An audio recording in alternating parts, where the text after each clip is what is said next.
I think we are ready to go. Okay, let's call the July 31st special town council meeting and workshop to order. Roll call shows that all councilors are present. We have one quick agenda adjustment, and that will be to move the number 6 public comment after order 23-152 prior to our workshop and prior to our executive session. We'll take no action after our executive session. So we want to have opportunity for public comment prior to that. Are there any other agenda adjustments? All right. Seeing none, we'll jump right in with new business. First order is order 23-148, order authorizing the town manager to purchase an ambulance at a cost not to exceed $383,000 with funds drawn from the ambulance reserve, American Rescue Act funds in fiscal year 24 capital equipment budget. And I believe this is Sophie. So I'm going to start, but I think this is Kevin's project. So I think Deputy Chief Sirwa is going to come up too. Let me start by just walking you through the procurement process. This is a really large purchase for you folks. So we actually sent out specifications and asked for responses. Copies of those specifications were included with the background material for those who were interested. We opened the responses on Thursday afternoon. And as I indicated in the background material, I provided you initial responses, both with and without trade-in of the 2015 that we are looking to replace. Deputy Chief spent his trip to New York poring over RFP responses and was able to identify several places where the bids were not responsive to the specs. And we did work with vendors to try to manage those. What you have in front of you is fairly new, even to me, memo that is the outcome of his efforts with the vendors. From my perspective, it's important that we run a fair process. So right off the bat, one of the vendors that submitted, two of the vendors that submitted included really expensive load equipment, which is for that electric load, hydraulic load stretcher. We went back to them and said, what about taking them out? One, remove $30,000 from their bid, which is in line with what it costs to install the stretcher. The other one, after the bids had all been opened and were public information, took out over $60,000. So it would tell us that they were trying to get under the bid, which seemed not kosher. So we recommended kind of setting that to the side. And I'm going to let Kevin go through his very thorough work to get you to what we are recommending. Before we go on, I think I made a procedural error and I didn't call for a motion for this order. Yeah. So we need somebody to move. And I would move approval. Second. Thank you. Okay, go ahead. Thanks. All right, so Kevin Sirwa, Deputy Fire Chief for the town of Orono. Pretty much what Sophie said is the start and where we are today. So after reviewing and submitting the bid packages, the staff recommends purchasing a PL Custom located out of Wilton, Maine. In addition to their history of outstanding and reliable customer service, the recommendation was as follows. One, I've already spoken about the customer service. They also at times in the past have provided us with a loaner ambulance when one of our ambulances are down for a certain amount of time for repairs. They also, their warranty meets and exceeds the specification that we asked for in the RFP. And they are the only company that is willing to agree to a liquidated damage clause of 112 weeks with an assessment of $75 per day afterward. That is the basis of our recommendation from staff. So let's talk a little bit about the Greenwood and Autotronics, because the cost with, make sure I've got it right, with trade-in, because the intent is to trade in the old ambulance, is $332,000 from P&L. So they are actually the highest of our remaining bid. That is correct. Greenwood equipment is at $329,875. Their warranties are not as good as P&L Custom, which was of concern, especially since we're trying to move it from a 6-year cycle to an 8-year cycle. But more importantly, Greenwood equipment is the vendor that we just bought the engine from, the $675,000 engine that is currently, I guess you pulled it back in to the station, but we are still fighting over the build, and we had to fight over specs when they came in. This was not a wonderful process with Greenwood. And so it's hard for us to give them high marks on the customer service. Autotronics, by the time you add in the $5,000 that we would need to even get their warranties up to the base RFP, you are looking at 331,000. So you are within 1,000. They won't commit to a delivery time. We even tried to get what plus or minus on 80 weeks was, and they have no more certainty of the 80 weeks than P&L Custom would have of 80 weeks. And so we're very concerned about that. Which is why, very unusual for staff, where we are recommending the high bid. The high bid. Sophie, which is the final cost on the PL Custom? We have two of them in front Yep. of us. We have 332 and 382. Which one is? So the final one was the 332 because they had spec'd out the stretcher equipment And and an $11,000 spring package that wasn't needed.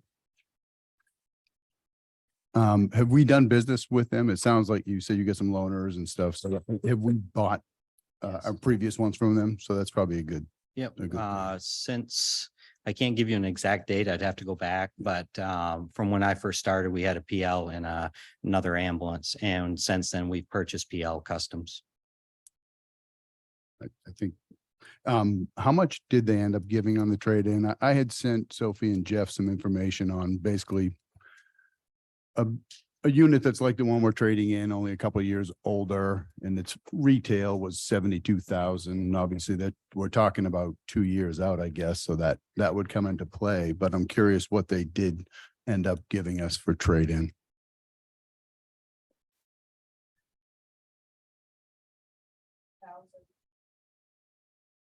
$19,000. And I would just say, Leo, that by the time you take, by the time you refurbish an ambulance and put it out on the lot, I would expect something that we've given, that it has traded in for 19,000 to probably sell for probably 75 or 80,000, that there is a huge delta between trade-in and retail on specialty equipment. like ambulances and fire trucks. I assume we wouldn't be stripping things, or do we strip things out of it when we trade it in? Do they let us take stuff out of it that we want and We all strip that it. good stuff? Yep. We Yeah. strip it. I mean, like the whole stretcher and stretcher loading system is gonna come out of that. We will strip it down quite a bit, but it's also got some use. And when you sell it, you have to have it refurbished to a degree that it can take another warranty of sorts. So it's not the same as, I think you would expect a smaller delta on trading in a car versus a car on a lot than you do for specialty equipment. So that can't be sold as is what you're saying? I will tell you that when we try to sell things as is, to either because another municipality is in dire need that gets to us, or we don't think we got a good trade in, or they're not interested in doing a trade in, we would get maybe $5,000 or $10,000. I mean, I get what you're saying, but the reality doesn't jive with our experience, at least does not jive with getting huge dollar amounts from this type of equipment that we've run pretty consistently for the last 6 years. And also understand, they're not buying it, trading it in. They're giving us a dollar amount for what's gonna happen 2 years from now, Yeah. with another, to be generous, 800 calls run on it a year. Yeah, 10 plus thousand miles on it. Yeah, I get the 2-year piece is obviously is hard, and they've come up from 8,000 to 20, I get 19. So that's good. And as far as what they were going to give us on the chart you gave us. So, all right, thanks. So are we gonna need to amend this one for the new amount to 332, 336 from the original 383? Okay, if we decide that we. Yeah, the other thing that we'll need to do is talk about how you want to displace the funds, right? Remember, we split this up between 3 pots of money. My recommendation would be that we use first the 185,000 from the reserve, and then the 108,000 from taxes, and the remainder coming from ARPA to reduce the draw on ARPA. So we'll have that for other projects.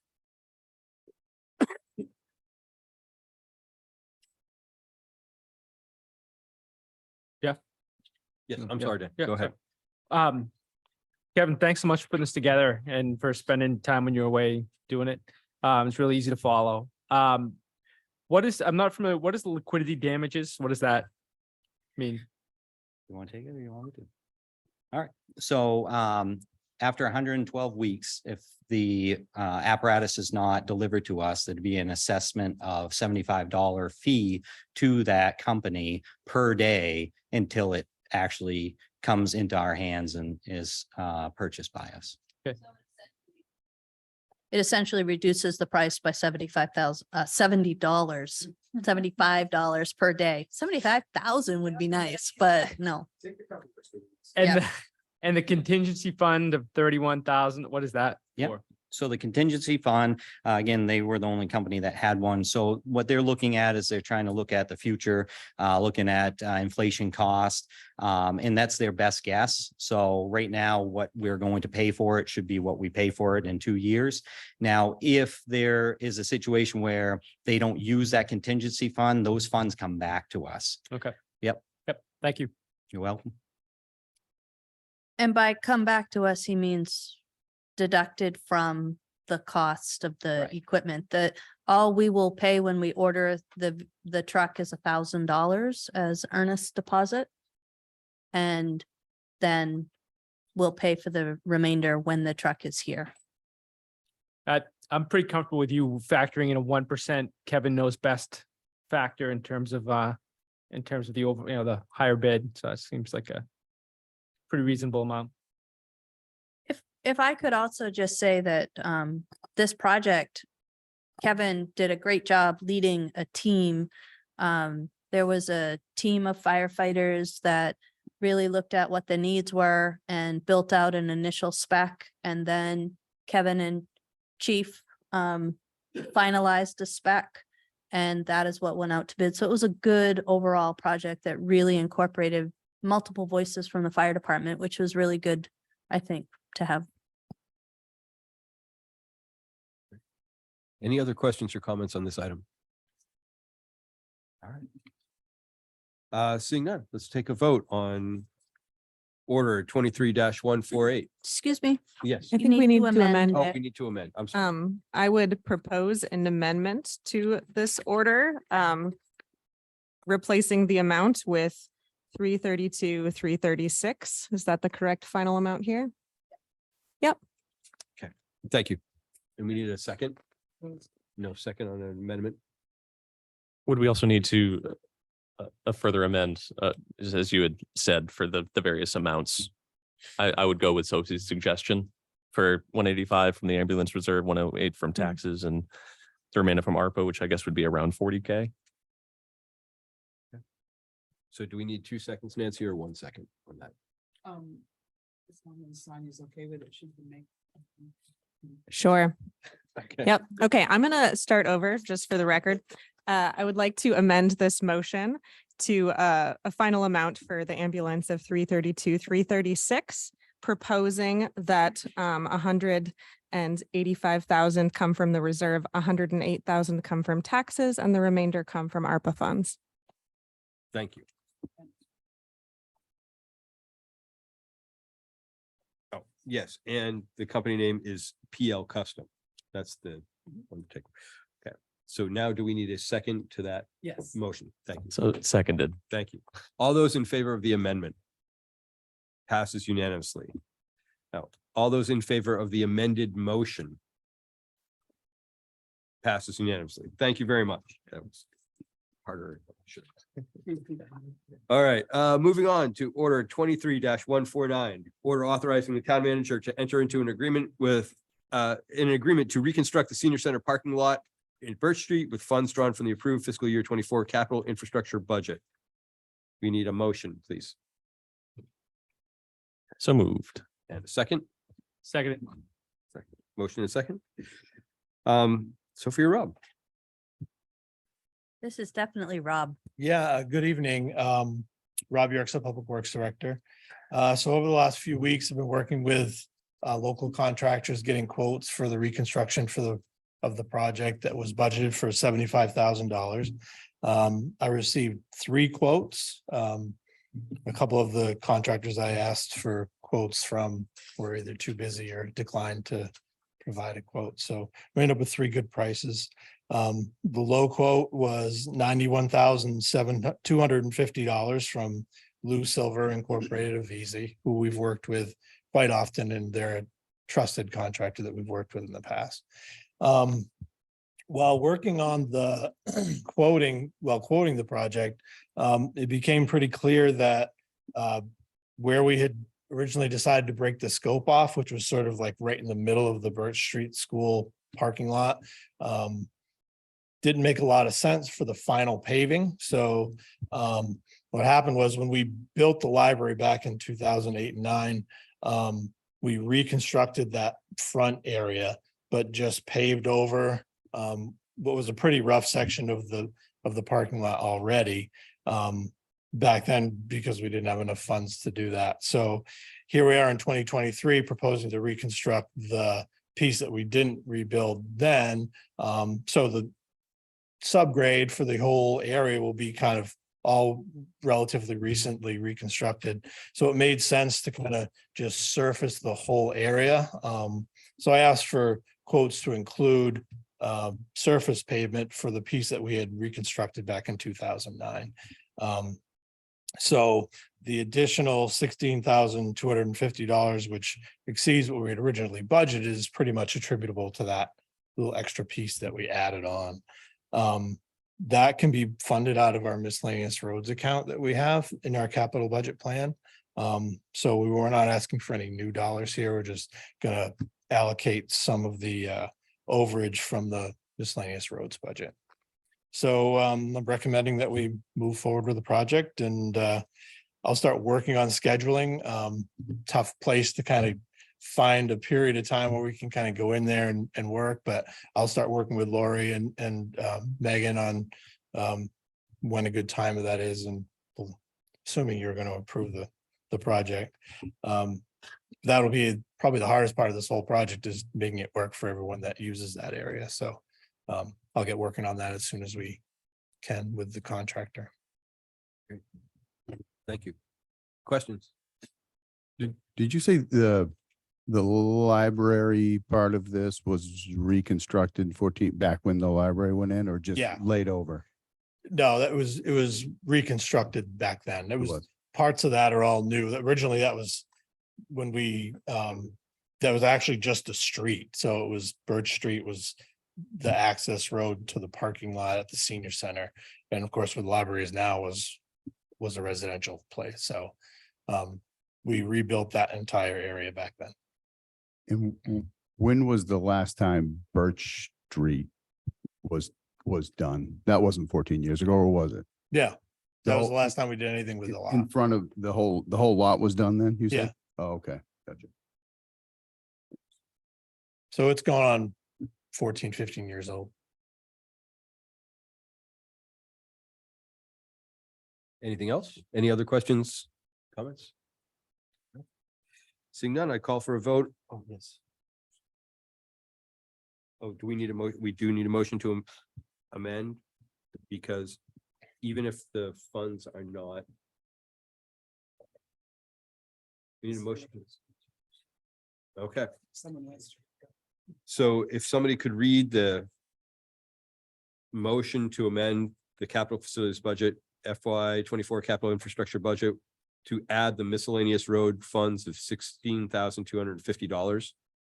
So I propose, doesn't mean you have to take it, but I have proposed revising a revised order in the background material Yes. for you. And it's also putting in the bidder location and project cost. I propose revising the order to read as such. So Second. second. So we have a revised order now. Nancy, do we have to vote on the revision and then vote on the order? Is that okay? So I'll take a vote on accepting the revision to order 23-149. All those in favor? It is unanimous. And now a vote on the revised order 23-149, order authorizing town manager to enter an agreement to reconstruct the senior center and public library parking lot. All those in favor? And that is also unanimous. Thank you very much. Okay, moving on to order 23-150, order authorizing the town manager to enter into an agreement with Impeccable Painting of Bangor to paint the Keith Anderson Community House at a cost not to exceed $37,580 with funds drawn from the approved fiscal year 24 capital facilities budget. So moved. We have a motion. Do we have a second? Seconded. Motion and second. Thank you. Rob. Yeah, so this is actually good news. We're coming in well under budget on this one. While we were working on putting together the budget, we got a quote from a company that was a little over 50,000. So we had budgeted 60 to be safe in case prices for paint and things like that went up. When we actually went out this past month and started getting people to come in and take a look at it, it was pretty clear that the price was actually going to end up being a little bit lower than that. So we ended up with three prices. 37,580 from Impeccable was the low price. A third vendor was at 38,100 and another was at 43. So they were all pretty close. So we're recommending that we go with Impeccable Paint. I have personal experience with these with this contractor and they did a great job for me. So this would be one of the first buildings that the town's actually painted in a while. So looking forward to this one. Any questions or concerns? Great news.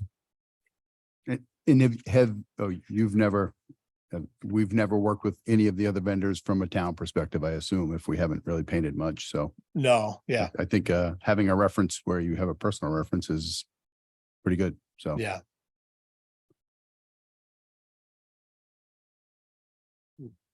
There's no other comment. We'll take a vote on order 23-150. All those in favor? Passes unanimously. Thank you.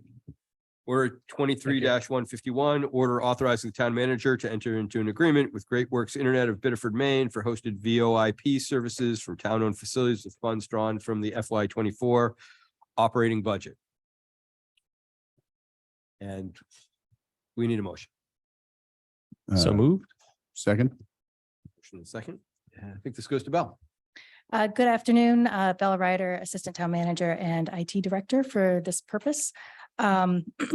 Late this winter, early spring, we sent out an RFP for phone services and received several responses back. Great Works Internet, also known as GWI, is our current provider, provided the lowest bid, and then also, which was lower than our current operating costs for phone systems. One of the benefits to the GWI bid is that we don't have to replace the equipment right away. So we can replace it later on down the road. And that kind of is less disruption and also less cost at this time. Thank you. Any questions of Bell? Bill, what is our current bill? You said this is even lower. So our current bill is roughly $2,050.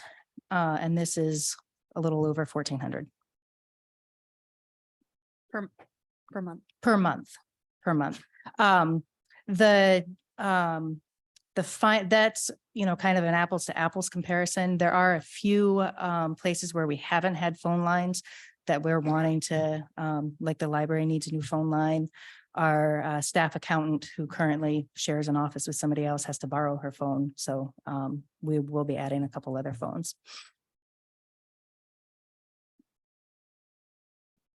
Okay, any other questions? Seeing none, we'll take a vote on order 23-151. All those in favor? Passes unanimously. Thank you. Moving on to order 23-152, order approving the renewal of a marijuana establishment retail store license for Red Brick and Mortar doing business as Firestorm of Orono, 6 Stillwater Ave, Suite 300. Take a motion. So moved. Second it. So Sophie? we briefly talked about this at the last committee meeting.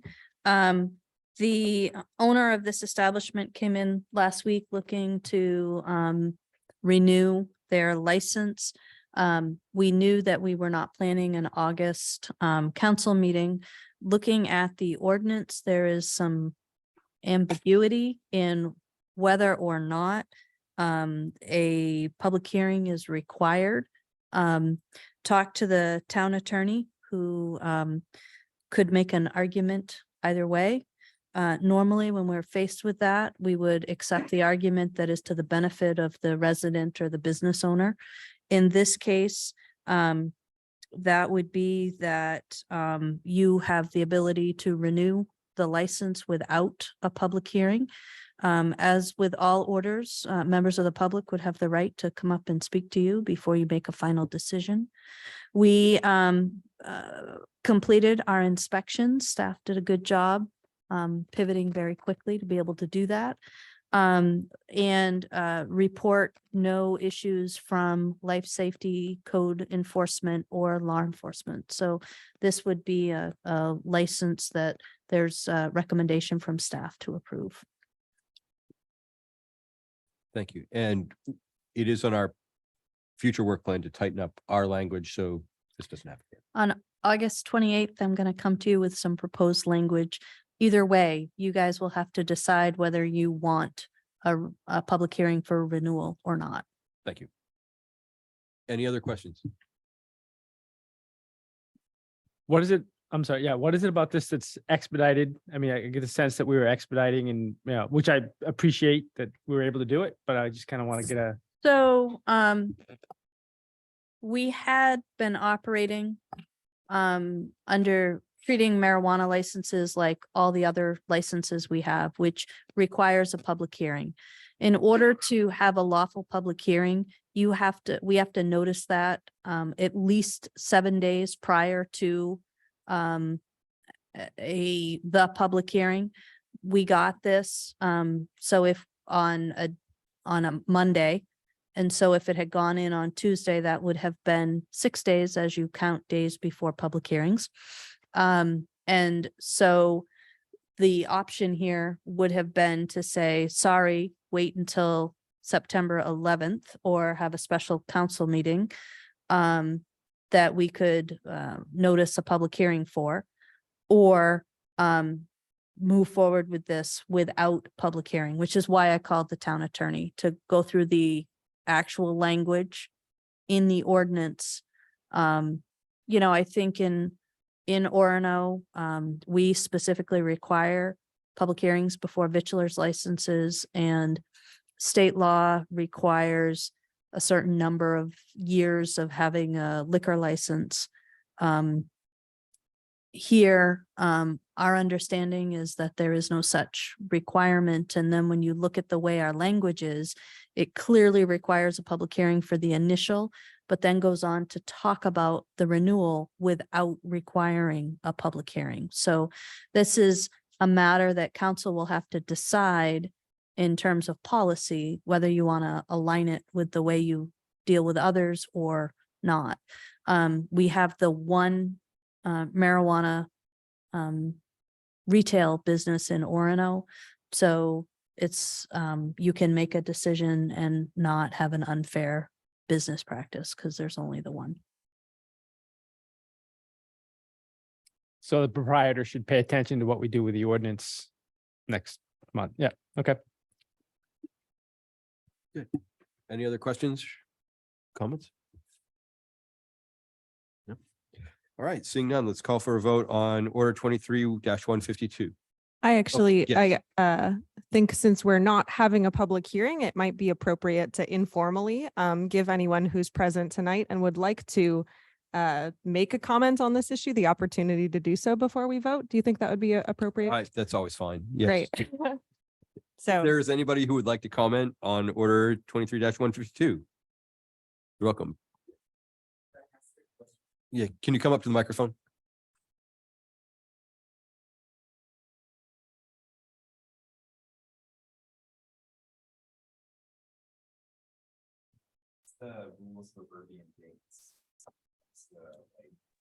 Can we turn the mic on for him? So Burby, Matt, you and- gotta turn your mic on if you're gonna. Yeah. Is it on over there? Or Sorry about that. I was wondering what the rules were for Burby and Bates. Do they need a public? so Burby and Bates does not get a municipal license because they do not sell liquor that is consumed on site. So we don't license retail Okay. liquor sales. They don't consume it marijuana though either, do they? Totally It's like- different, totally different. It I was just falls under a curious. different law Right. and under the state. So vitulers licenses, which is the preparing of food on site, requires a municipal vote. And in Orono, council many, many years ago decided it would require a public hearing each time. For entities that sell, have liquor licenses to consume liquor on site or off-premise license for consumption, the state license has a place on it that requires the local approval from municipal officers. State liquor sales places do not carry that same municipal Okay. requirement. Marijuana does have the requirement for Municipal, municipal okay. approval. I was just curious. Thank you. You're welcome. Do we have anybody online, Bill? Nobody has their hand raised at this time. Okay, thank you. So seeing no further public comment, is there any other comment from council? All right, seeing none, let's vote on order 23-152. All those in favor? It passes unanimously. Thank you. We plan to have another opportunity for public comment at this time before we move into our workshop. So if there's any other public comment from anybody in council chambers or anybody online, now's the time. All right. Seeing none, let's transition from our special council meeting. We'll take about a 2-minute break to move to the back of the room to our workshop space. And we won't take any action after our workshop or executive session. But this is still gonna be streamed right up until the executive session. Okay.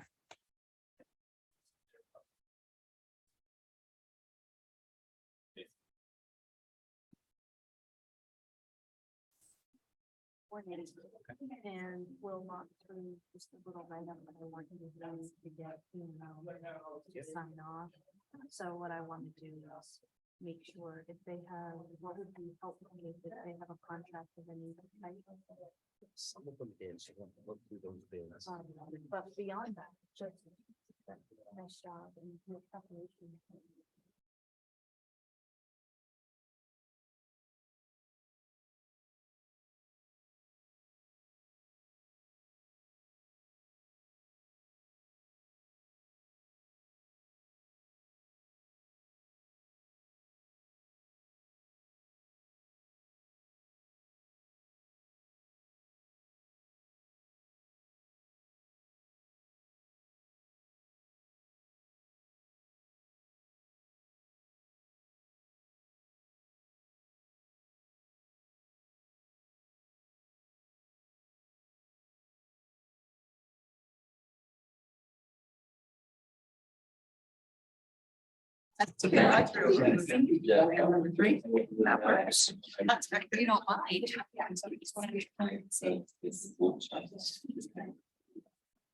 Right, I think we've got enough chairs for. I got 7:30 tickets for Barbie, so we gotta. Can I tell you, Gotta keep it's it all moving. about you. Nice. Can be really quick. Yeah. But that. It's gonna be as quick as you want it. Absolutely. Do it. I think maybe. You win, yeah, I can, let's go. Yeah, so it'll be a little faster. He's gonna watch.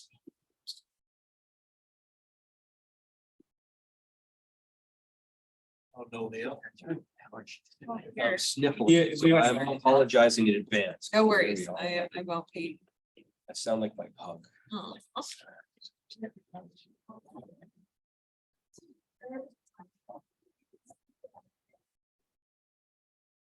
There's gonna be one share.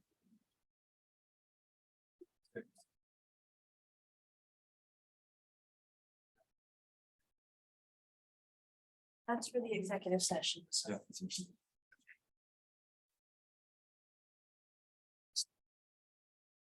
We paved the stretch between here and school, or does school pave that? School did that. It's nice.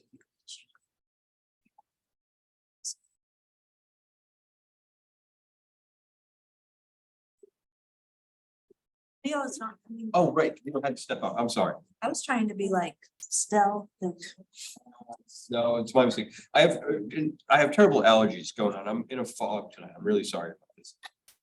So we are here for our workshop, review of community facilities assessment report, and just to set this up, we had some long discussions last year about this report and about community facilities. And in preparing for this meeting, excuse me, I spoke with Sophie and to clarify the process. And this is really our opportunity to look at the report and ask staff to get clarifying information for us. We're not going to be making any decisions on any specific pieces of property tonight. We're not going to decide on any particular course of action tonight. This is our time to make sure that we understand the report as it's been delivered to us, and also our opportunity to ask staff to clarify with Haley Ward any areas in the report that we're not comfortable with at this point. So with that, I'll kick it over to staff. To Rob Yerxa. Rob Yerxa. To Rob Yerxa. Well, so I thought Mitch was gonna go first. Because no, Mitch was far more involved with the process leading up to the report.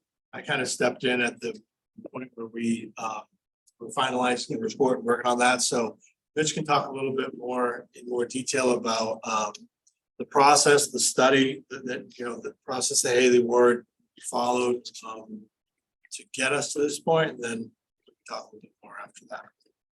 Yeah, so for those that don't know, when we worked with Haley Ward on looking at the community facilities, Keith Anderson, the old fire station, the old public works garage, the senior center, and the library was kind of in that because we knew that there was some activity going on and how that might fit in.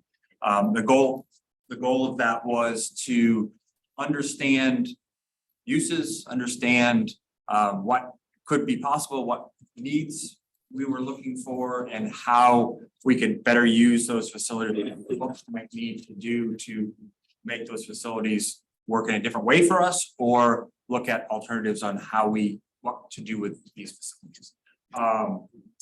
The process was, decent amount of time in which we got, we had listening sessions around all the buildings. We met with stakeholders around all the buildings, we met with staff to talk about needs and wants in the community. And then once they compiled all that, and that's kind of the first bit of the report, our goal was to come up with kind of a tool for looking at possibilities for the council to address whether it's the needs or the wants or the kind of what we may lie ahead. So that was kind of the goal of this process. And all of that is in that kind of first part of the only thing I would add to that is, along with meeting with stakeholders, we had 2 public community meetings, one in person and one virtual, to talk about what the community's priorities might be and thoughts about what was important.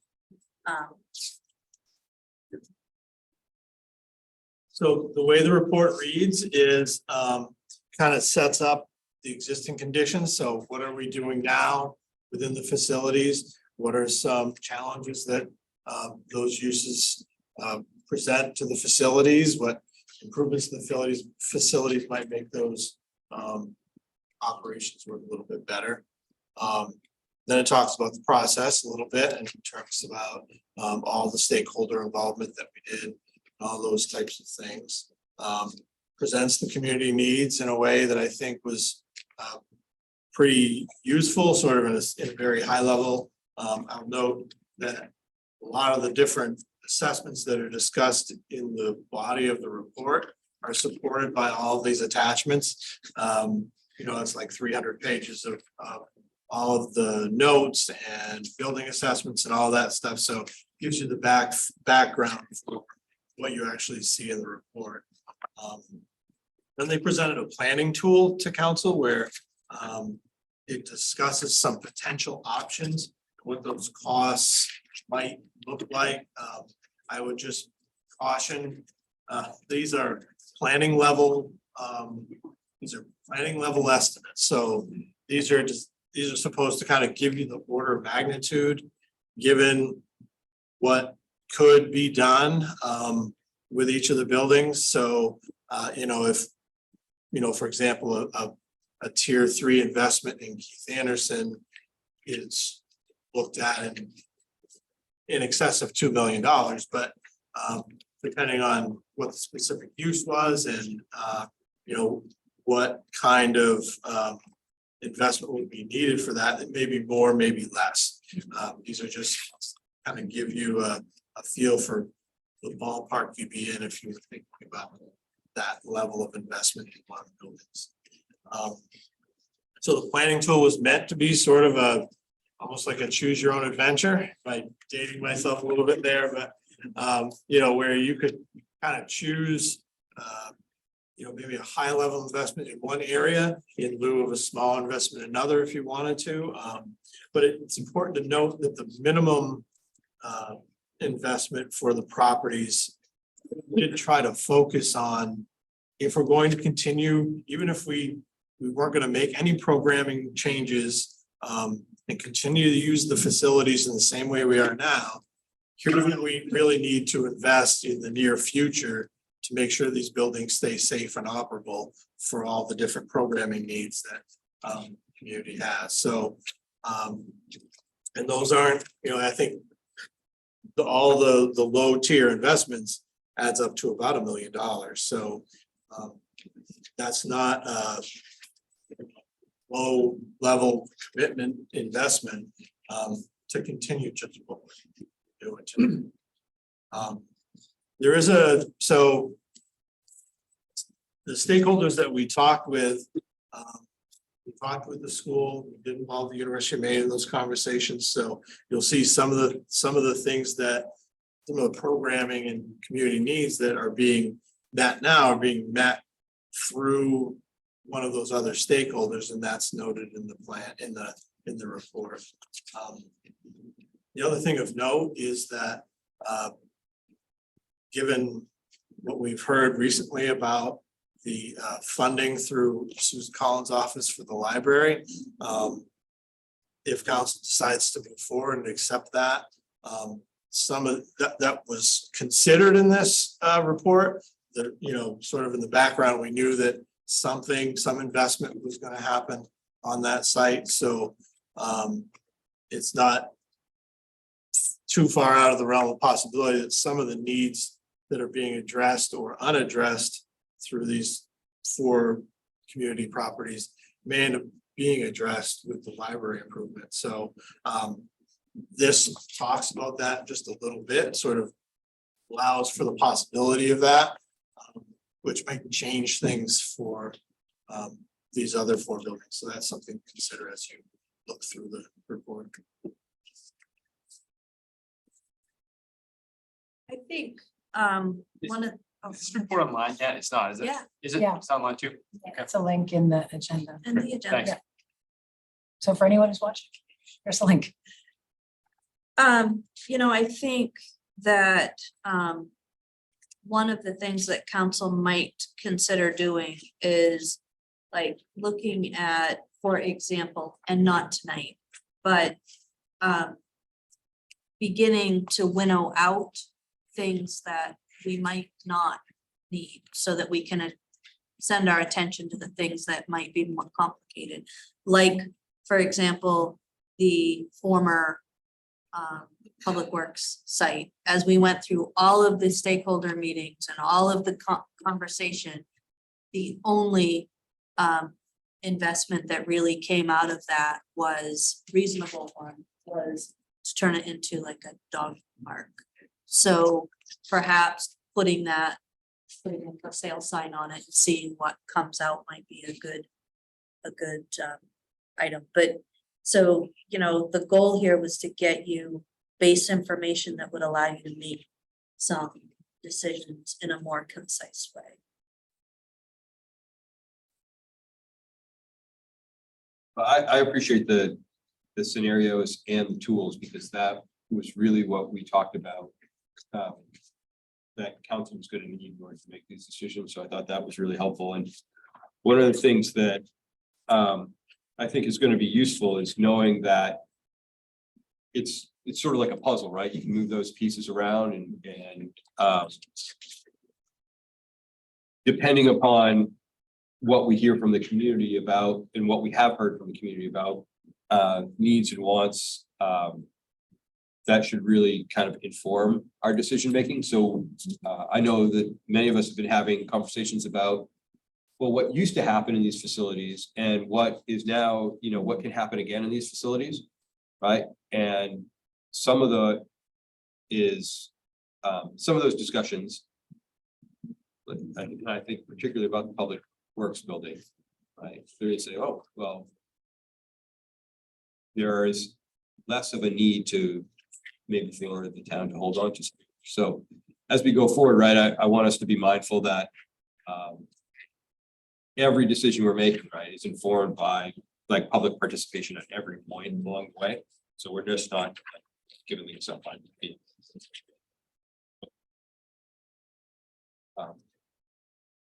Maybe a thing to ask counselors is what information is not contained in this report that would be helpful for us as we go forward with this decision-making process.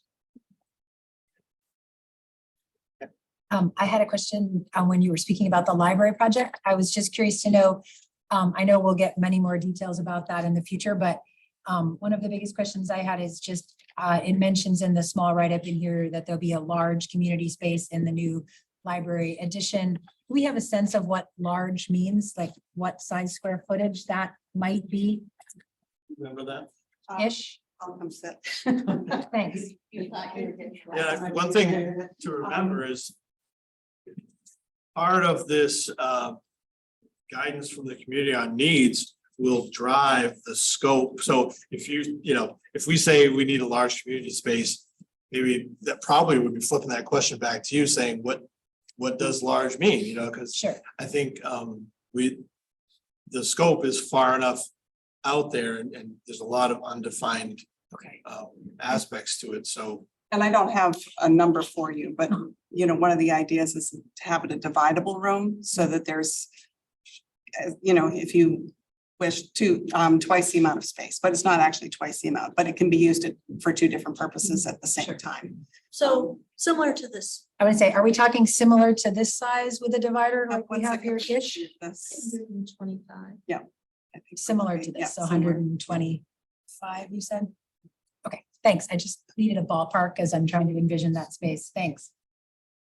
I was curious on the library about a couple other questions about when that addition might be completed. Do we have a vague sense of what year that might be? So Yes, well, in the, I wish I had brought the grant application, but I believe we're talking 2026. I think the groundbreaking was looking like 2025, sometime in 2025 with the completion, hopefully in 2026. What we don't know right now, and we need to talk to the local USDA office more about if there is a timeframe for them to disperse the funds. There's a lot of work going into this. We still have to make up the other 45%. Well, the federal budget needs to pass. And then we have to make up the other 45%. So for people who might be watching this that haven't been paying attention to all of the town's social media, the Orono Public Library Foundation applied for and received at least initial approval for congressionally directed spending $3.6 billion to expand the library. That approval still has to go through the federal budget process. And then this is actually managed through rural development. There will be a limit on the amount of years you can hold that money or hold that appropriation. And I think the goal is to raise money. I know that in October, the foundation will be back in front of council to talk about project and perhaps ask for a pledge from council. So I think that's one of those things that's a little bit up in the air, and it's not something that staff or council controls. So we're trying to collaborate and work to kind of align our process with that. But I do think it's important. Initially, the library was not part of the scope of this work, and we added that because if we're talking about wanting pretty general community space, the idea being, does it have to live in a particular building? Could we build that space new at the library cheaper than renovating other space? Ultimately, the buildings that we have, it's important that we're good stewards of those buildings. We have not planned for the long-term life of buildings, older buildings. And a lot of that is kind of coming now to need some significant maintenance. And, you know, I think we've gone back and forth with the Public Works facility. We wanted to try to create a public-private partnership. There are people who very much want to engage in that, but they want to put more dense student housing in there, which is exactly what at least the previous town council was not interested in. And so one of the things we talked about with this is, are there other uses for that? And are we just at a point where it needs to go back on the tax rolls for things that are allowed in a commercial 2 zoning district? And things like the old fire station. Boy Scouts have been using it on a 99-year lease. Most 99-year leases are almost like ownership, where you maintain it. It had not been maintained.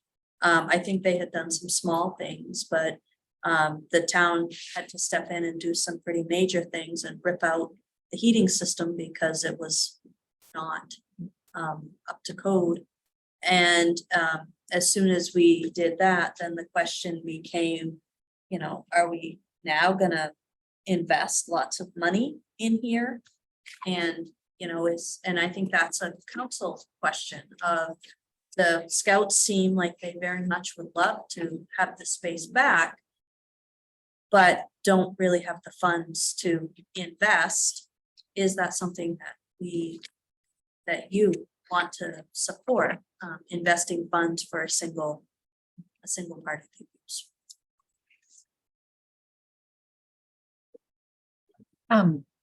That was really helpful. Thank you, Sophie.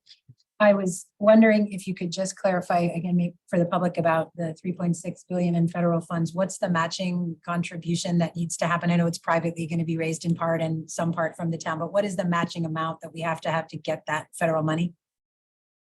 What did we figure today?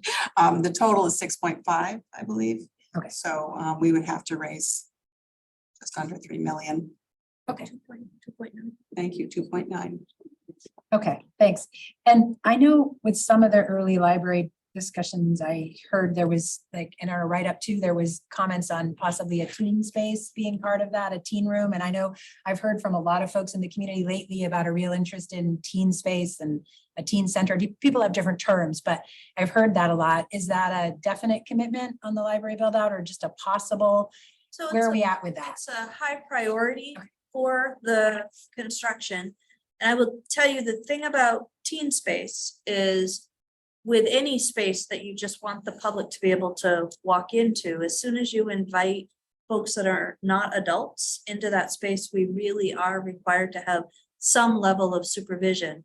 So putting it at the library is the one place that we could put it and already have activity there. Now, I am not saying that increase the size of the library, put a teen space in there, and we can do it within our existing staff space. Lori and I've had that discussion. You know, I think that a larger library will inevitably require additional staffing. See, I listen sometimes. And the last library question I had was just, I know also in some discussion somewhere, I heard that there might be a commitment for space for the Historical Society to display in that new building if they wanted that space. Is that also a pretty high priority list, or is that where we at with that? So I'll take that one, because that's been my big push. Much like the teen space idea, having a place that is open for the Historical Society to actually be able to display their items. It's what kind of makes a historical society special, right? Not just putting stuff in boxes. Lori and I have talked about that. It is a priority for me, right up there with family bathrooms. So I think that it is a fairly high priority. And I think it's doable if we fully fund the project. If we ended up beginning to scale the project down because of money, that's one of the things that would have to go, because when we look at directly at the library mission, that while Lori and I would agree that they are closely aligned, it is not a direct library mission. But yes, that's the dream. And I right would now. say the display is definitely a priority. If you've been in the library lately, we've created an art space in the community room. And that would be a priority, not just art, but also historical pieces. I'm not sure what their collection looks like right now, so I'm not willing to commit to all that. Thank you The housing. so much, all of you. Other questions?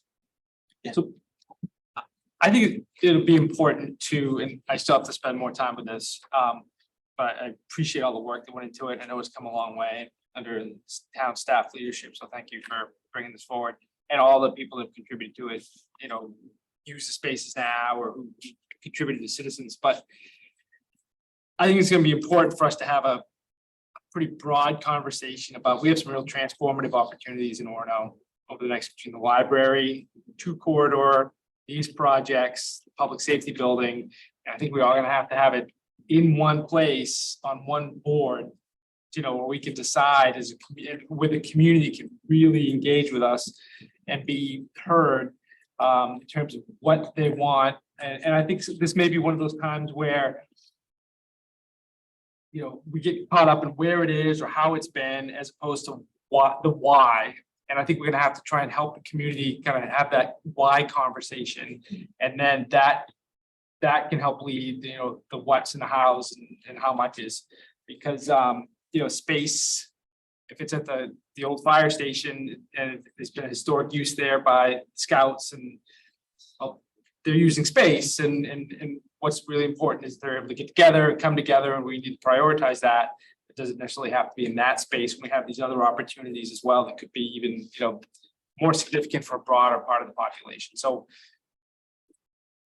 I think it has to be an all-in, all-encompassing kind of conversation. I know that's a lot of work, but I think that's kind of, and you have to look at it in terms of the cost benefit analysis of, well, we don't do if we don't go all in on the library, we lose $3.6 million in federal support if we decide to walk away from that.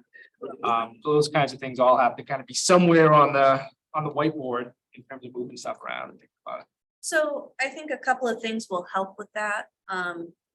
First, I think if there are things that can come off the whiteboard, it would make more space to actually zero in on the things that are most important. I also, last week, we kicked off the public safety assessment, which was quite a day.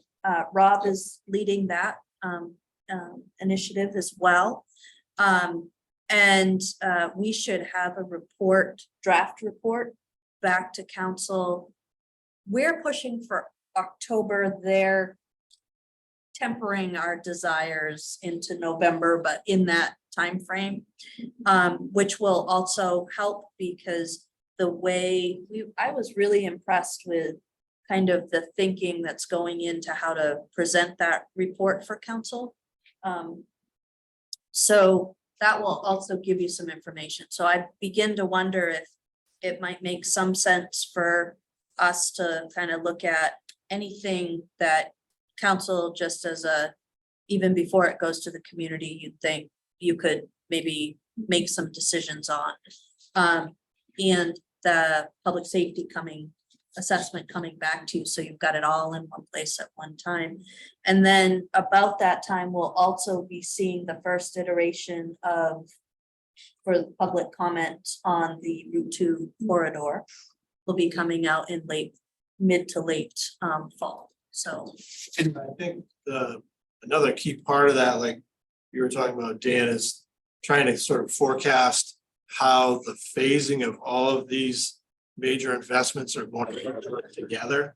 Because you know, council can commit to funding a project or you know, making a specific investment in a more confident way if we know when those actual, when are you gonna get the bill kind of thing, right? So if I commit to something today, but I don't have to pay for it for 10 years, well, then maybe that's a little bit easier, you know what I mean? So, for example, like the Route 2 corridor, yeah, that's rare, but the Route 2 corridor is going to be phased out, would be phased out in a little bit more of a spread out sort of schedule where the town would only need to be able to provide match for a certain percentage of those larger projects that are going on throughout, say, a 5-year period. So that, when you say 3 million over 5 or 6 years, sounds a little bit better than 3 million tomorrow.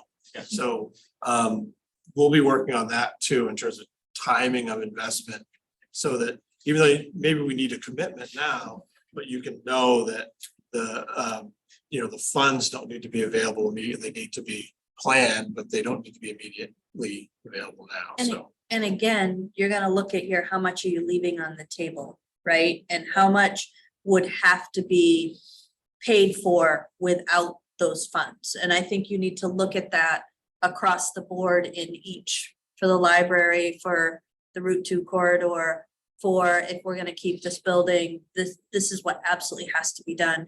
The one thing I would note as you look at your report that is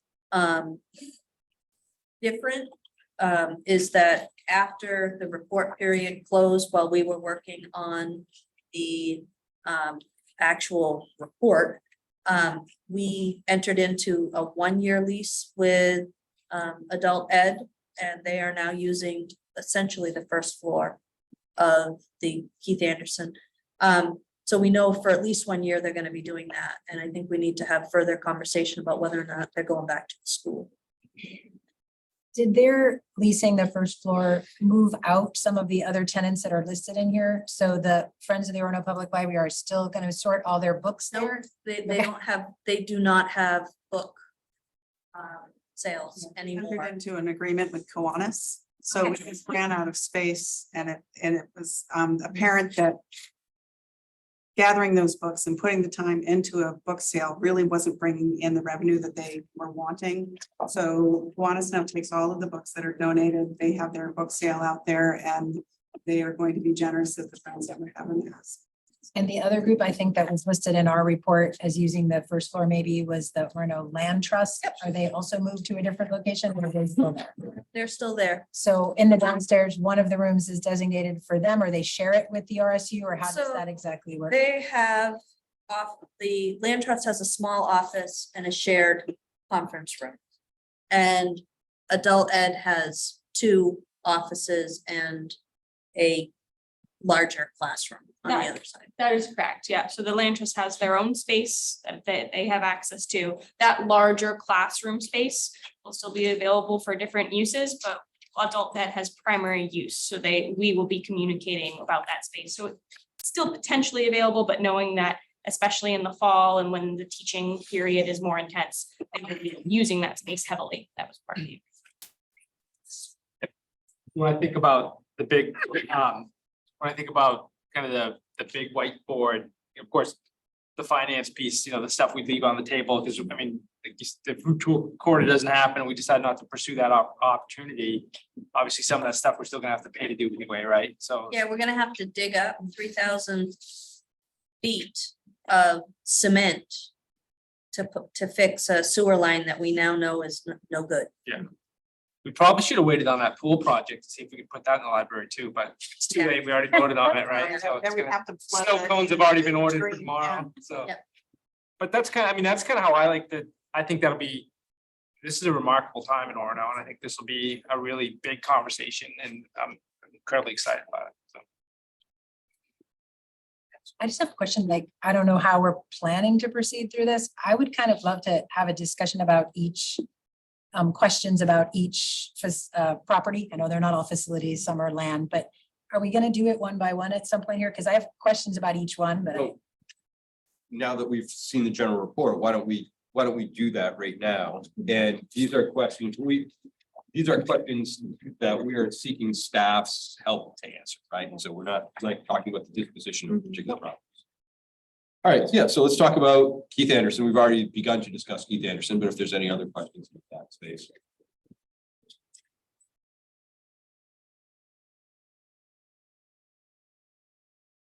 I think my biggest question on this, when I was looking at the report, where they give us the various levels, the minimum fix and up to the cell options. I guess some of the narrative earlier and then the minimum fix, I wasn't sure how that exactly lined up. Is the existing lift not usable or is it usable? I thought it said earlier that it was, but then later on the minimum fix, it says install a new accessible lift. And so that left me slightly confused about the status of the current lift. Is that something staff could answer or that we need more So- clarification on, or? It works. Okay, And it is really intended for as a accessibility measure. It's not really, it's not a freight elevator. It's not for general use. It can only handle one person at a time. It's pretty clunky, like if you press the wrong button at the wrong time, it just stops. So it's very finicky. So we wanted to include an improvement to that one way or another. Because I think that does at times present a barrier. and so am I right then that the accessible lift replacement is in the minimum level, but actually upgrading that to an elevator is listed at our mid-level fix?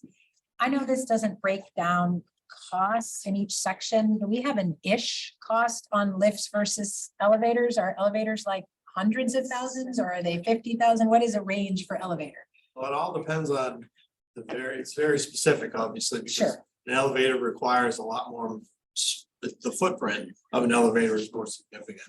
So there'd be Sure. renovations to the whole thing. So I don't know for sure. I mean, I think the lift, to replace the lift as it is, was what? $30,000-$40,000. When we put that in, that cost us just around 50. Yeah, so. So the lift so is an in the 50 elevator would be range. like And I think I remember part of the discussion with the elevator was that we would lose a ton of space in that general purpose. Yeah, and I can't necessarily say for sure we have that space at this point. It would be, we'd have to shoehorn it in there somehow. And something, we'd lose some space. Because that whole electrical panel where probably the shaft of the elevator would have to be relocated. There's a lot of dominoes that fall there. Okay, so, but lift is 50-ish range and elevator we think is 200,000 range-ish? So the Ish. lift I would say. ish, Okay. the lift, the 50,000 is what we expected. Okay. And the elevator, I'm guessing, because when we look ahead to the Burst Street School, there's like a cost there for minimum level fix seems to only be an elevator. And that looked like they listed 150 to 200. So, Yeah, the Birch Street School is a lot easier because you can just build a column on the okay, outside. so maybe slightly higher here. I just want to think about it. If we do move forward with this, I feel like it's an important question because there are advantages to elevator over lift for folks. And I just wanted to be sure I had some idea what those were. Thanks. That was my first question. Any other Keith Anderson questions?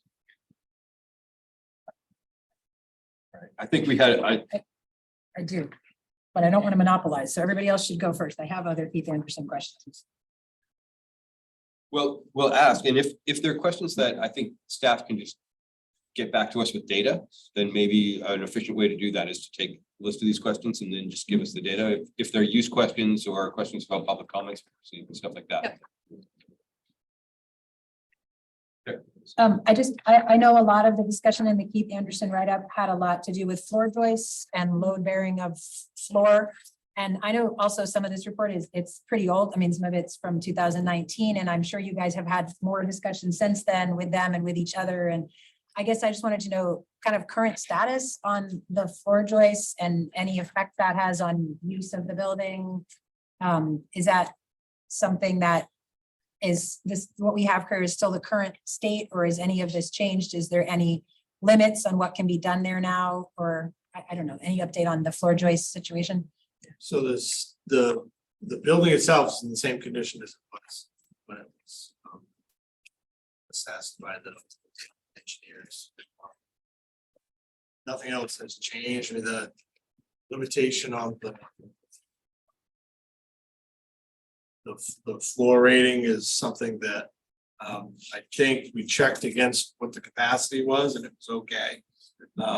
So we just couldn't hold significantly large gatherings or lots of equipment in there, things like that. Wouldn't want to. I mean, it's, but for the way we're using it now, it's okay.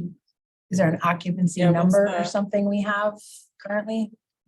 That space? It is 125 if you have something like, you're watching a concert and people are sitting with furniture. We also have an occupancy space of 205. That's for something like a dance where there's not furniture and egress issues. And that, that sort of number has been like looked at with how much an average person weighs and the floor joist situation, or is that just based on fire code? We just looked at Okay, The numbers I just recited were from fire code. okay. to. I think that that we would need be to a, do more, we need to bring a structural engineer in to really look at that.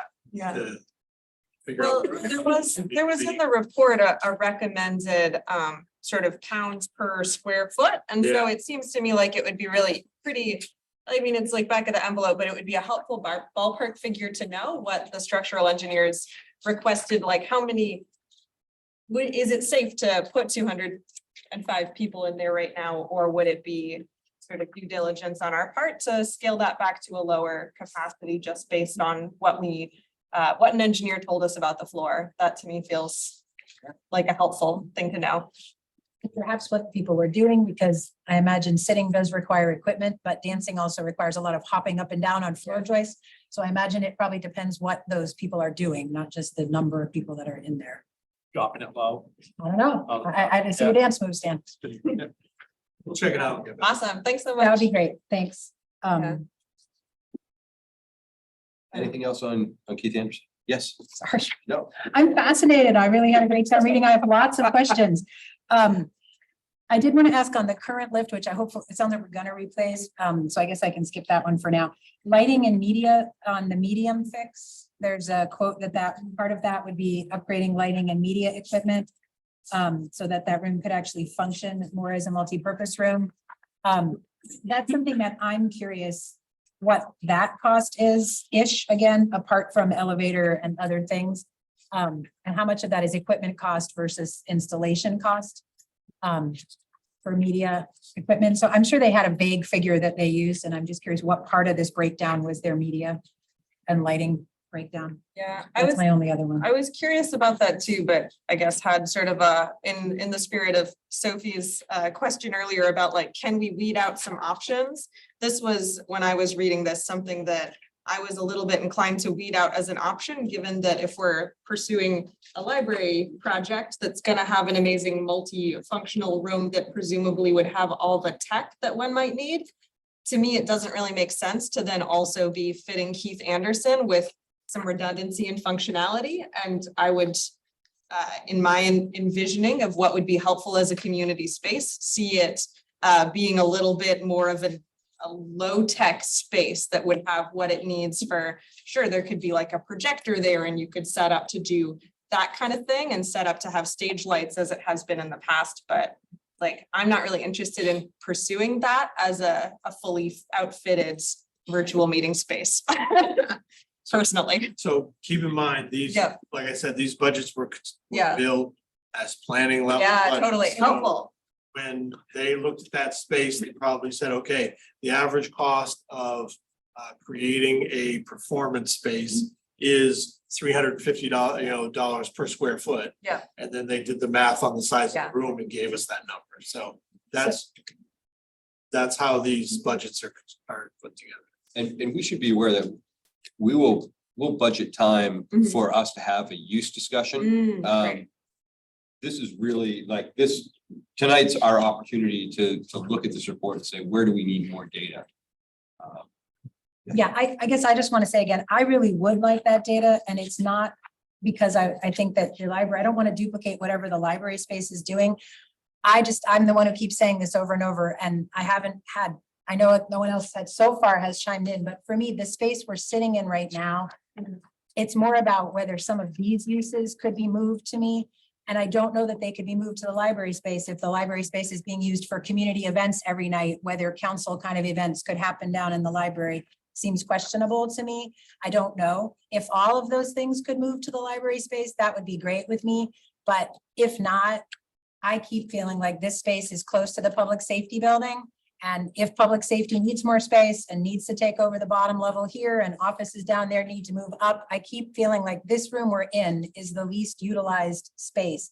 And if some of the meetings that we hold in the evening hours could move to Keith Anderson, that could save us millions potentially on not needing to expand a public safety building. I'm interested in it. So I would like some of those numbers for the media because of that, not because of the library. You know, if we can move them to the library, great. But I have a feeling with all the library events that are hosted every night I'm down there, that probably we wouldn't be able to get into that space for council. So I would just like the information as we go forward. That's a fair point, Sarah. And at this like early stage in the imagining possibilities process, presumably Haley Ward sort of has that information at their fingertips because it was part of their estimates going into this. So I do think it would be helpful to see like what's the breakdown of these high level estimates that they gave us. That seems great to me. Yeah. So maybe we can get some clarification on the costs associated with tech upgrades to Yeah. Keith Anderson. Yeah. Okay. Great. This is a little bit tangential. It goes for all of the buildings, but I did notice that energy efficiency was sort of included in the maximum level fixes for the building, but not really mentioned in other level of fixes. And I know that this is, again, high level planning document, but I am also aware that there are sort of low hanging energy efficiency fruit that I would hope we could strategize about and consider with any level of fix. And I'm sure this is on everyone's Yeah, radar, but They would for a couple of reasons. Some of the low hanging fruit we're picking. yeah, So some of that stuff will be. yeah. um, Just paid have- for an energy audit of these buildings. Yeah. Well, some of these. We have a application right now for to fund a number of improvements like that. Great. Insulation at Birch Street. Yeah. Window dressing, inserts for Keith Anderson, a bunch of that stuff. So, Awesome. yeah. Thanks, Rob. Are we ready to move on to Birch Street School or? Okay, so let's talk about Birch Street School. Story, which frame building? Senior center.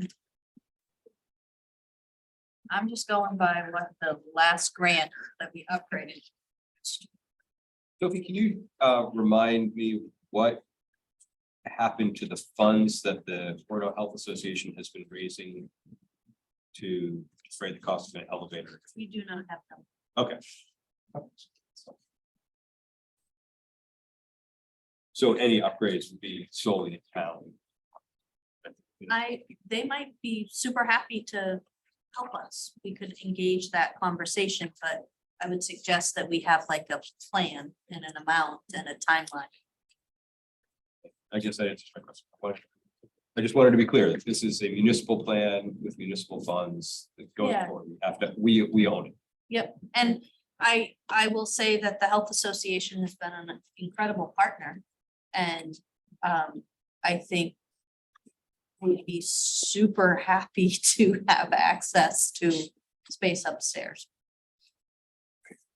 in an accessible way. Can you guys tell us where the elevator is going? You said it was easy in this building. Where is it going? If it's built, Easier than Easier. Keith Anderson, that's saying something. It would just kind of go right up from where it is.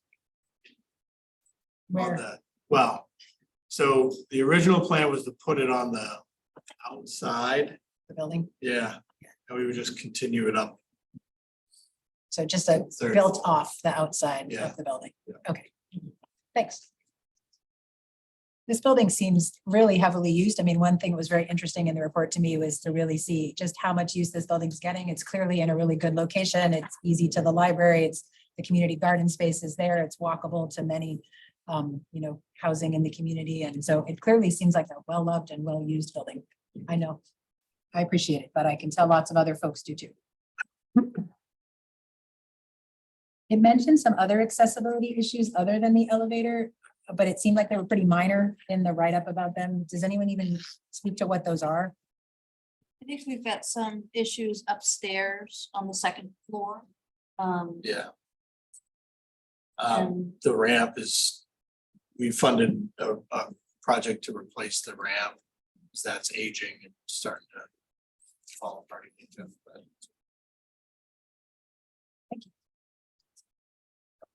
You see some of the things upstairs. So what are we referring to? Just like the fact that the hallways are quite packed? So the hallways are quite packed. There are lips, you know. Right. And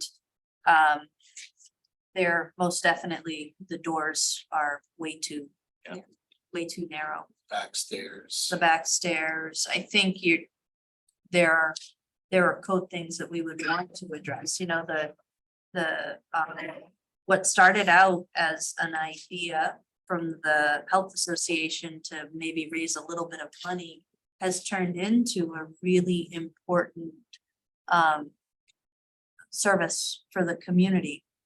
And it would make sense if we were going to invest money here to talk about how to make that space more usable for that service and the volunteers that are doing that work. So. Yeah. And I think the historical health association would be happy to partner with us if we had a plan. I guess one question that I had, again, in relation to the Birch Street School, but other aspects as well, is it was, you know, a recurring theme in some of the write-ups of the community meetings that people don't necessarily want to move out of the place that they're currently inhabiting, perhaps in part because moving is a pain.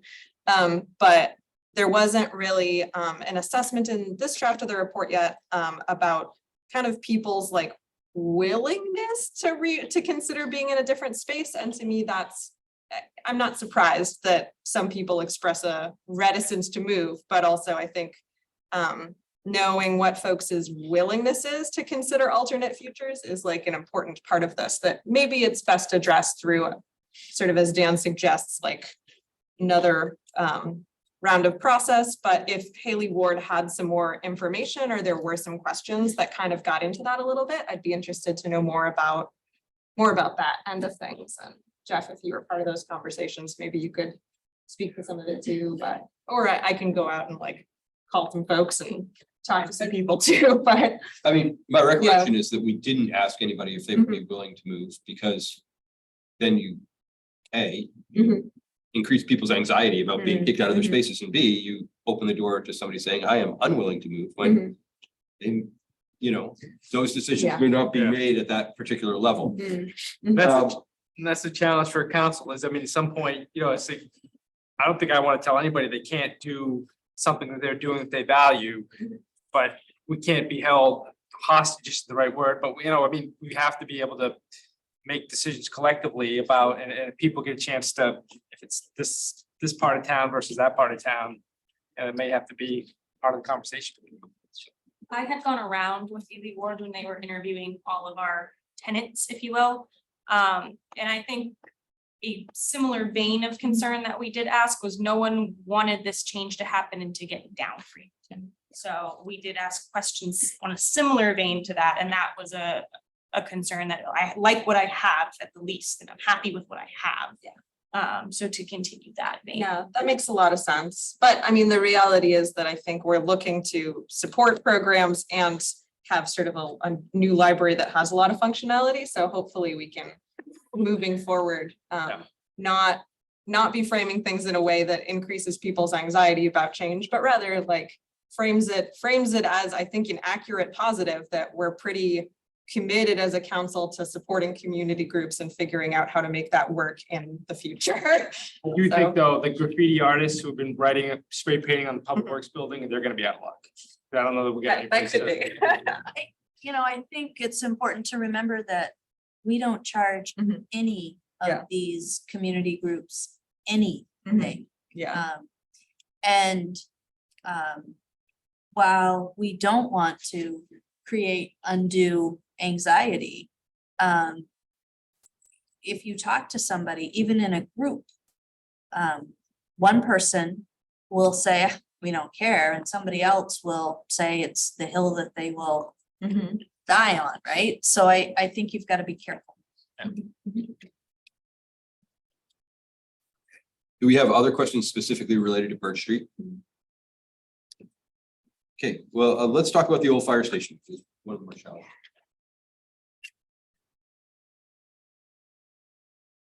So for people who don't know, this is the old fire station is actually on the historic register, and it is on North Main Avenue in a very tiny lot that is about the size of the old fire station. It's a beautiful building. If you haven't ever seen it, I highly recommend to walk over to Webster Side and take a look. It's a beautiful old building. And when you go up and peek in the windows, which you can do because nobody's in it, so you're not invading anybody's space, you can see all the historical, it's historical to period. All the trim is still historical to period, the flooring, it looks like you've sort of gone back in time. It reminds me of sort of going to historical enactment sites. It's a really beautiful building, which obviously has a lot of issues at the moment that haven't been addressed. So I'm not negating those, but it is really a beautiful historic building. Has there ever been a time when this was a shared space? It seems like from the report, it was Orono municipal space when it was the whole fire department 100 years ago, and then it transferred to the Boy Scouts. It doesn't seem like it's ever been shared. So it transferred to the Boy Scouts a long time ago, yet we have no documentation. Like when everything was falling apart, I wanted to find the 99-year lease. It doesn't exist. And so we've all been operating on this. It's a 99-year lease, but nobody can find it. And so from everybody that we could talk with, it sounds like, at least for many decades, it's been with the Boy Scouts. Thank you. The write-up said since like 1937 or something. Is there any issue about us having to honor a 99-year lease that would go until 2036 then? That was earlier than that. So Yeah. we talked about that and two things. Number one, the 99-year lease, we could say you need to correct all the deficiencies of the building, and they probably would. And number two, where's the lead? I mean, I can't even find like a council action or a town meeting action. So, you know, I think it's more about what is council comfortable doing now, and how do we work with the Boy Scouts to make that happen? Because my understanding is they still have some stuff in the building. I had some questions about the minimum fix on this building to start. I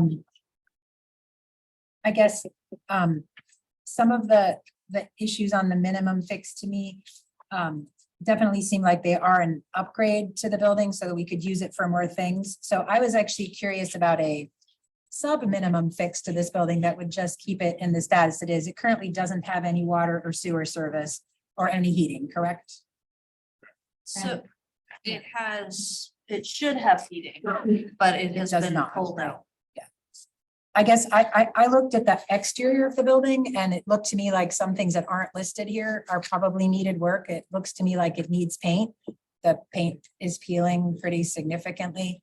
And I don't know much about roofing, so I don't know when it next would need to be roofed. I'm curious if we know when it was last roofed. Some of those basic things. This report talks about the foundation, but I noticed it didn't talk about the painting or the roofing. Do we have any idea when it was last roofed? And I know we've had one when it used to have a chimney. We pulled the chimney out, we patched that area. Otherwise, I'm not quite sure when that was. I can try to find out. I guess, yeah, my question would be sort of like, Only because like the ongoing maintenance of this building, if we didn't improve it at all, the number in the report was extremely low, like 1,200 a year to just steward it into the future. So like the yearly amount for the building is very, very small once it got taken care of, so nothing was falling apart. Which made me curious about what the price would simply be to paint, roof if we need to roof, and deal with the foundation. So if that's a quote we could get, it's like a lower level even than what's provided here. I'm curious about that number. What do you think about it in terms of, you think about just leaving it as a empty space? I don't know. I guess I just feel like of all the spaces, for me, it's the one that I knew the least about. And I'm wondering if other people in the community have thought about it as much as they have the other buildings. So if the yearly cost was so low as 1,200 to keep it long enough for some discussions about use, I might be open to that. It is our only historical building in town that's on the National Historical Registry that we own as a town. And I guess I just don't want us to just let that, not take that into consideration. I think its historical value is real. And I don't want to dismiss that. I had heard in the past, but you all who were here could fill me in much, much more. I thought at one point there was discussion about whether if it went to a higher level fix, if it could be used as historical society exhibition space, as a historical building. Someone told me, and I don't know if it's accurate, that Rob at one point had a plan to move it down my street, maybe to a different lot. Say it was a plan, it was Right, an idea. An idea, which I thought was interesting because I'm assuming the land it's on may be valuable because it's river land, and I'm imagining we might sell riverfront land for more than we would non-river. I have no idea. So it's not a buildable lot. Yeah. It hasn't been used for residential, so there would be no grandfathering there, correct? And it's If we move the building. if we move the building. So I think the best you could do would be to offer it to the others. And I think they're interested perhaps, I don't know, but did you have a reason you were interested in maybe moving it or had that idea, or what was that discussion out of? Yeah. Well, so there's a couple things at play here. We have the vacant lot where the Webster School used to sit. There are limitations to how the town can use that lot. It has to be limited to have some relationship to education. So a museum would qualify for that. So my thought was to move the building onto the old Webster School lot and put it on a new foundation, create some new storage for all of the historical societies, all the items that they keep, and then use the upstairs, sort of historically renovate the upstairs. And that could act as their display area. But there's some other, so that kind of change would probably disqualify the building. It would have to come off the historic registry because of the change with the foundation, and if we're gonna make an improvement like that, we'd have to think about water and sewer. So some of those things to make it a public space, there's all kinds of codes that come into play that we would have to work through. But either way, those changes would certainly change its status on the registry. So that's kind of the challenge there. And it's, to start about a $500,000 project. So you'd have to weigh those things too, but it, makes use of right now a lot that we can't use for anything right now, and would free up that other lot. Put the old fire station in a more accessible place for everybody. There's probably better parking. It's closer to the park where more community members come anyway. I can see that it would be possibly a better location that way. Was the Historical Society at all interested in having this building for We didn't- display or not? That was an Talk to idea. An idea. But we don't know. And I will say that the Historical Society is going through a transition. I mean, we're trying to get a meeting with Rob and the key players, and we're having a hard time doing that, so. I was just thinking also, as we were talking about, building more partnership potentially with the Penobscot Nation and celebrating the history of Orono and how we're named for him. There seems like there's a lot of other historical initiatives too that could be going on, and having a designated space might not be bad. So I at least wanted to think about it. So I don't think, as far as the budget for the minimum fix goes, it kind of depends on if we're gonna continue that. I guess the question is, does the use for meeting space by the Boy Scouts imply that that is public space? Because then when we start working on the building, certain level of building code comes into play that might say you gotta have a bathroom. Right, sure. You know, so there's some significant deficiencies there that I'm not sure if we were gonna have a prescribed use. I don't know that we could get around. So to say that $75,000 to put a roof, paint, heat, water and sewer into that, at that location, I don't know, I'm not sure 75 would be enough. Yeah. That's before you start doing any of the other improvements that we would need to make. So I think that's 75 to 100. But you know how often that space floods? Floods? Yeah. No.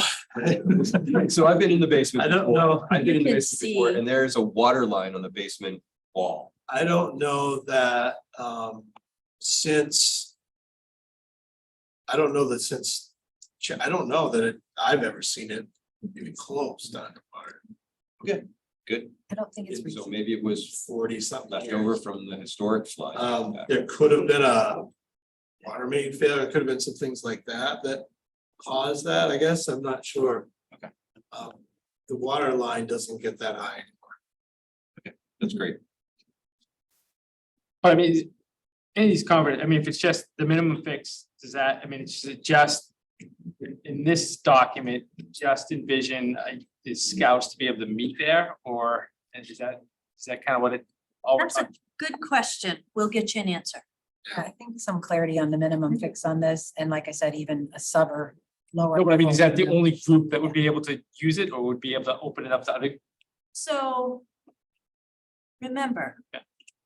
council has all of the power. You make that decision. Yeah, all right. And I think that as if it were a 99-year lease to one entity, now they're using it as their entity, and if they're not inviting the public in Right. versus it's there to invite other groups into, and now it's the public. Right, and I have no like preference for like. If we have that kind of accommodation for one group, every other group in town that's looking for $100,000 to do something, either, they ought to be lining up to the town council meeting and say, where's my 6-figure investment? So it's kind of that. So again, the whiteboard thing kind of, it puts, hopefully it puts it in perspective. Coupled, when we were working through this, the assumption that really any of these investment levels was that the thought would be that we'd be creating a formal agreement. Yeah. With whatever entity was going to use that Sure. space. All right. Can you- I have one on this. Okay. Sorry, I just have a question about if it is sold, this property with it being on the National Historic Register, I know that controls what folks can do to the outside of that building fairly tightly. Does that control anything about what changes happen to the inside? Is that something Kyle could speak to, or can So we have our land use, when it talks about historic properties, it's really going off of comment from the state historic committee. And then let's say the planning board is reviewing something. The planning board would be basing feedbacks or decisions off of those comments. We don't have any specific historic preservation standards in our ordinance, but whatever comments state level group was providing us would be required to be done. is there anything you can So I- share with us about the state ones? I haven't dealt with too many. The only thing that I would I believe say, there was one that did have comment on the interior as the well. Keith Anderson is a very old building. But because of what's happened inside the building, it doesn't qualify. So my guess is if there were changes made to the inside and not touch the outside, it would still affect that at some level. I think there's some limits there, and I think that's all up to interpretation by the state, but from a standpoint of what we've heard about the Keith Anderson, is that because of all the different changes that have happened inside, that doesn't qualify that building.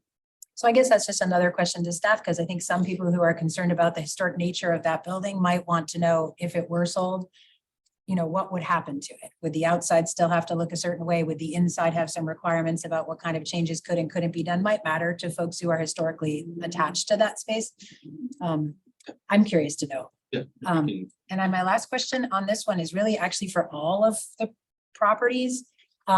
Could we be presented as council with assessed value for all these properties so that if they were sold, we have some vague sense about how much income might be coming from the sale of them? I can get you something. Not all of them have been assessed for valuation. We have an appraisal on the Public Works garage, but we can get you an idea. It would help because it's hard to know, you know, about selling when I don't have a sense of what that might even bring in, whether it counteracts other things or You're not not. talking about the library. No, I'm not selling Lori's like, I'm What's not that? saying I'm selling anything, but. Just remember, the value of that lot is going to be very much tied to how many caveats council chooses to attach to that sale. So you're gonna sell the old fire station with requirement that the new owner maintain its historical status. Probably not gonna get a lot for that building, so just keep those things in Yeah, mind. so maybe that breakdown would be helpful too, as much as you guys can provide it without too much work for all of you. Okay, Thanks. so we do have an executive session. We also have one more property to discuss, so I'd like to quickly transition to talking about the former public works building. And if there are specific questions that are not addressed in this report, I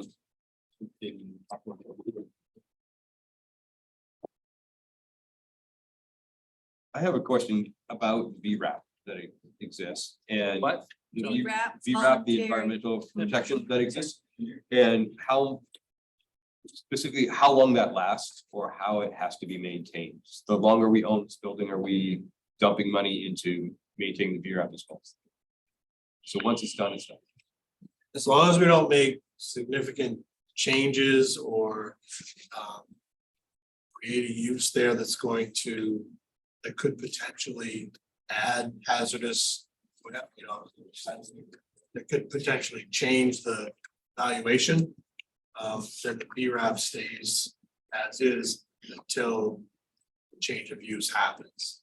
And the change of use, that use might be, there are different degrees of you know, environmental protections that need to be included in the deed for the new owner. Thank you. What was the, and I apologize for sitting here, I haven't seen it. What was the prior council's concerns about high density student, is that what we call it, high density student housing, or just, you know, a lot Yeah. of students one place housing? There's no specific student housing land use, but I mean, in that. Saying the area orchard, Park Street, yeah. I mean, when dense housing goes in, typically it's used as that sort of. And the only, so after we vacated the property, council asked staff, our economic development director at the time, to try to find a private partner who was interested in redeveloping it. I think he had 4 inquiries. 3 were for multifamily. Using that's in the C2, so there was a. Yeah, you could, the lot sort of just meets the threshold for being able to do a cluster development to trigger the density bonus. So I think is it 3 acres? yeah, well, it's Yeah. here. But Yeah, So- so there, I mean, assuming all 3 acres of that is developable, which I mean, someone gets to track it out for a road or parking area or something.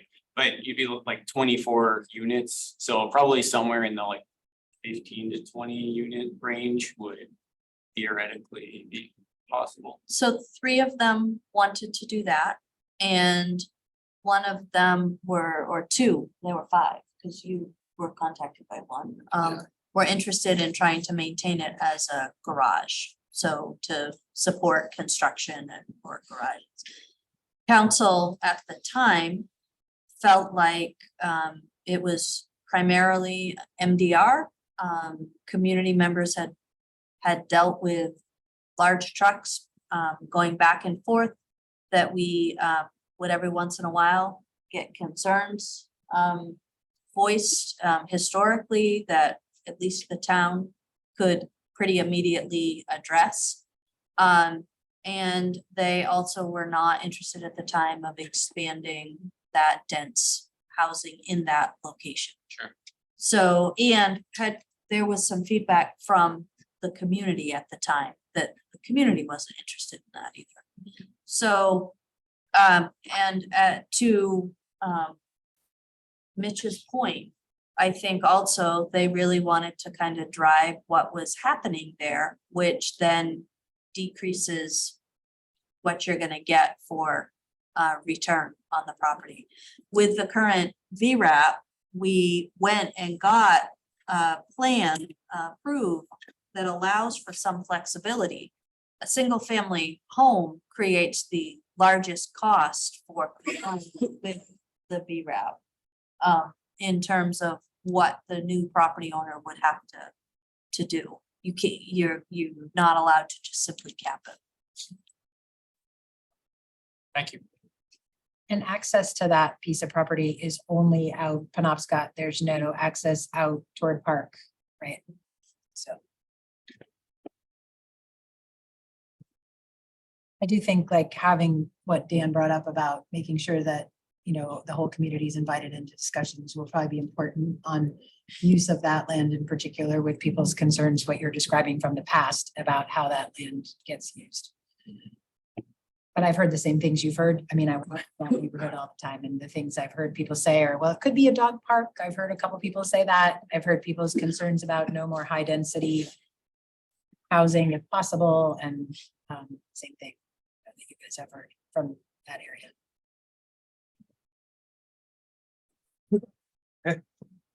Any other specific questions that we can ask staff to address for us on this property? So staff will take the questions, there are just a few of them, and get answers back. Would it make sense for us to be looking at when we look at the plan, either a special workshop or probably October to come back and have the whiteboard discussion that, well, actually, yeah, if we waited until November, we would have the public safety assessment. We have the 2 quarter stuff too. The what? Will the Route 2 stuff be ready in November? By November, we should have it as an initial concept. No, let's go into the community in September. Well, yeah, that part. There won't be any scope decisions made at that Sure, point. So. sure. I mean, it kind of puts it all in the same. I love the idea of waiting until we have those two pieces. Yeah. If we feel like we can do that, how do other people feel? That makes sense. So believe it or not, we have so much stuff on the agenda that November is pretty much when we start to open back up to have time for council. Busy time to be the facilities director on Orono. Huh? It's a busy time to be the facilities director on Orono. It is. Add to it that you're also the public works director. Very good. Okay. Normally during our workshops, we offer opportunities for public comment. Workshops are less formal than regular meetings. But we haven't had any public comment, but I don't want to discourage it. So if anybody wants to share thoughts on any of these properties with us before we close our workshop. More of a general Yeah. comment, a question is, you know, it sounds like there's a lot of community use of the properties without any rental charge or any to different organizations.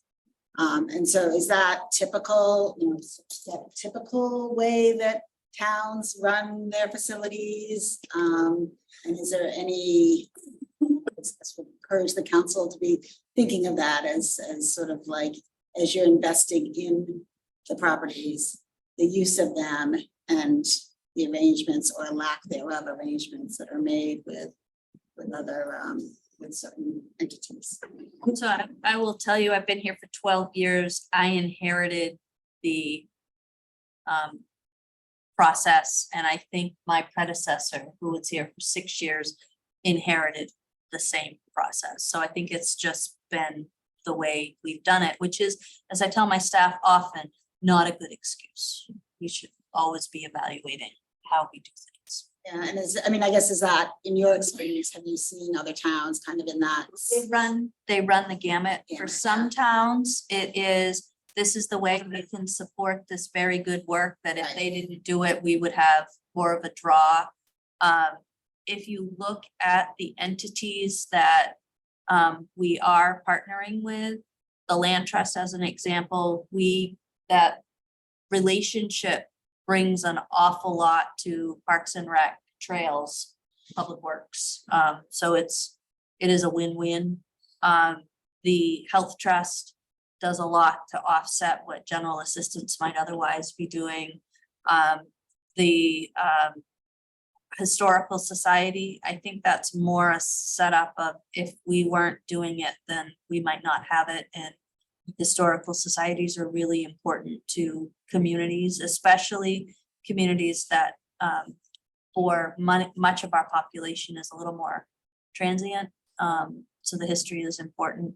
So I think most of the time communities appear to have a single way of looking at it, but that way runs the gamut of pay a percent, pay a prorated amount, pay full boat, or don't pay anything. But I think they generally then would treat people similarly with whatever system they adopted. And Orono doesn't, it sounds like Orono doesn't have a formal process or like. The formal process is, if it's a community-minded entity that the council agrees should have space, they have space, if we have it. But the other piece to that is, take the poor historical society. When we were trying to figure out how to use space, they got bumped. Mitch, you've had 6 offices, so they would have been bumped 3 times. Right, so First. I remember each of those, yeah. From the. from the Treadwell building into To PBS. and then 2 moves there and then into. And we do generate revenue from programming rentals. So if somebody wants to run a program in a particular space. So what we do with programming rentals is, depending on what it is, if it's a big community event that that everybody is invited to, if they don't charge for it, we don't tend to charge them for the space. If it's for more of a private entity or money-making venture, then there are many different iterations, but it is a standard system that you plug into for them. And Megan does this because she manages that. I get all of those requests, whether it be a birthday party or a program or, for instance, the adult ed recently moving in. So we run the gambit of all requests. I mean, it just might be helpful for the council to think about that as part of the process as to, I mean, I think that would inform, like the priorities would help inform the decision making of the buildings. Bill, do we have any public comment online? There's nobody with their hand raised at this time. Thank you. Can I ask one more question? Sure. Just in terms of our next steps, when this will come back to us in November, because it is an issue where it seems like there's already been quite a bit more outreach to the community around it. And I think there's probably ongoing community interest about how this process continues to evolve. Will we publicize that meeting in some way beyond just that it's on a council agenda? And what do we envision about how that's publicized and how far in advance that's publicized and that sort of thing? The community facility needs report is a direct link on the front page of the website right now. And I would envision that when I get back to build out, Jeff and I've already talked about building out the next quarter meetings, that will land on a potential date and put it up under there. says read the report here. Next, we would say probably next meeting. So it would change to have like next meeting, Yeah, and the facilities usage, If this we could put it on date. and- stall. Yeah, We so could- we would do that bigger publicity, I think would be important. We could canvas on it. I mean, we're talking about doing stuff like I love that. that. We Yeah. could go knock Yeah, on that'd be doors and invite people to come out, particularly people who live around. I think it'd be fantastic. People who live around. That's a great idea. Totally. All right. Thank you. If there's no other comment or questions, we'll close our workshop. And we'll move into executive session. Take a motion to move into executive session pursuant to 1 MRSA, section 4056C for discussions with the developer related to a potential economic development project. So moved. Thank you. Yep. Need a second? Second. All those in favor of moving into executive session?